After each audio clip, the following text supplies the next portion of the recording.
انصر بلال صاحب نے پوچھا، کل صاحب آپ کی خدمت میں یہ پیش کرنا چاہتا ہوں. وہ کہتے ہیں کہ اگر نماز کے دوران یاد آئے کہ وضو نہیں کیا تھا اور اس وقت مسجد نمازیوں سے بھری ہوئی ہو اور باہر نکلنا مشکل ہو تو کیا کرنا چاہیے ایسی صورت؟ بات یہ ہے کہ اگر ایک انسان تندرست ہے اور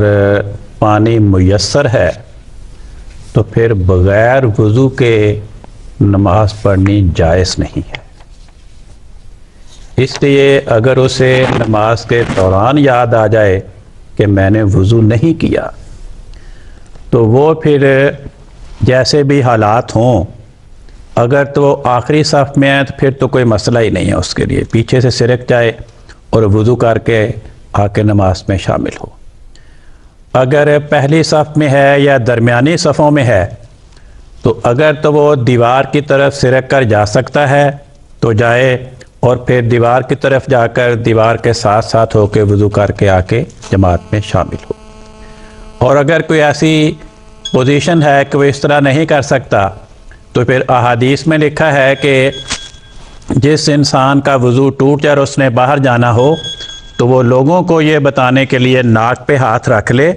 تاکہ نمازیوں کو اندازہ ہو جائے کہ اس نے باہر جانا ہے، اور وہ اس کو سرک سرکا کی جگہ دیتے چلے جائیں گے اور وہ نماز وضو کر کے پھر جماعت میں شامل ہو. چنانچہ حضرت مسیح موعود علیہ السلام کے بارے میں لکھا ہے،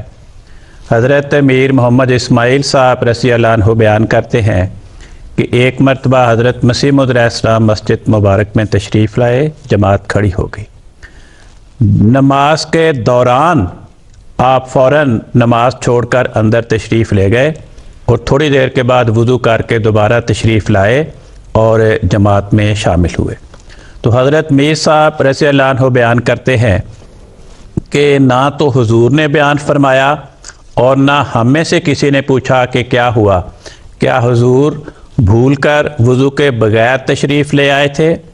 یا وضو کر کے تشریف لائے تھے، لیکن نماز کے دوران حضور کو پیشاب وغیرہ کی حاجت ہوئی تو حاجت کے لیے تشریف لے گئے تھے.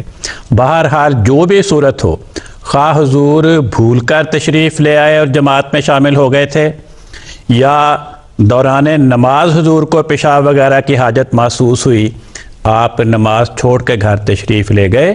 وہاں وضو کر کے دوبارہ مسجد میں آئے اور پھر جماعت میں شامل ہوئے. جی ٹھیک ہے، کان صاحب بہت شکریہ. اس حضرت خلیفۃ مسیح رابع رحمہ اللہ تعالیٰ کے بھی خلافت سے پہلے کا بھی اور ایک یہاں کے لوگ بھی بیان کرتے ہیں کہ خلافت کے بعد بھی ایسا واقعہ ہوا. خلافت سے پہلے جلسہ سالانہ کے موقع کی بات ہے کہ حضرت صاحب وہاں پہ مغرب اور عشاء کی نماز پڑھا رہے تھے، یعنی مغرب کی نماز حضور نے شروع کی اور وہ جو جلسہ سالانہ کا دفتر ہوتا تھا وہیں پہ وہ ایک شامیانہ لگتا تھا، اس میں نماز ہوتی تھی. تو جب دوسری رکعت بیٹھے تو حضرت صاحب تیسری رکعت کے لیے نہیں اٹھے. حضرت میاں صاحب پیچھے سے لوگوں نے سبحان اللہ 2-3 دفعہ کہا، لیکن میاں صاحب نے نماز جاری رکھی اور سلام پھیرا، اور سلام کے بعد میاں صاحب نے کہا کہ آپ تشریف رکھیں، مجھے پتہ ہے کہ میں نے تیسری رکعت کے لیے اٹھنا تھا، لیکن مجھے دوران نماز ابھی یاد آیا کہ میں وضو نہیں کیا تھا میں نے، اس لیے آپ بیٹھیں، میں وضو کر کے آتا ہوں پھر میں نماز پڑھاتا ہوں. چنانچہ میاں صاحب گئے، وضو کر کے آ کے پھر دوبارہ ساری نماز پڑھائی. اسی طرح یہاں سلیم صاحب جو پی ایس آفس میں ہوتے ہیں انہوں نے بیان کیا تھا کہ ایک دفعہ حضرت صاحب ان دنوں میں مسجد فضل میں کارپٹ بچھ رہا تھا، تو ظہر اور عصر کی نماز غالباً جمع ہونی تھی یا اس قسم کی کوئی بات تھی، تو حضرت صاحب کہیں باہر گئے ہوئے تھے، وہاں سے تشریف لائے. حضرت صاحب سیر کے لیے گئے اس دوران، تو جب واپس آئے تو حضرت صاحب سیدھے نماز کے لیے آ گئے، کارپٹ دیکھنے آئے اور وہیں پہ نماز چونکہ تیار ہو چکا تھا تو حضور نے نماز پڑھانی شروع کر دی. دوران نماز حضرت صاحب کو یاد آیا کہ وضو رہ گیا ہے، تو پھر حضرت صاحب نے وہاں پہ نماز ختم کر کے لوگوں کو بتا کے جا کے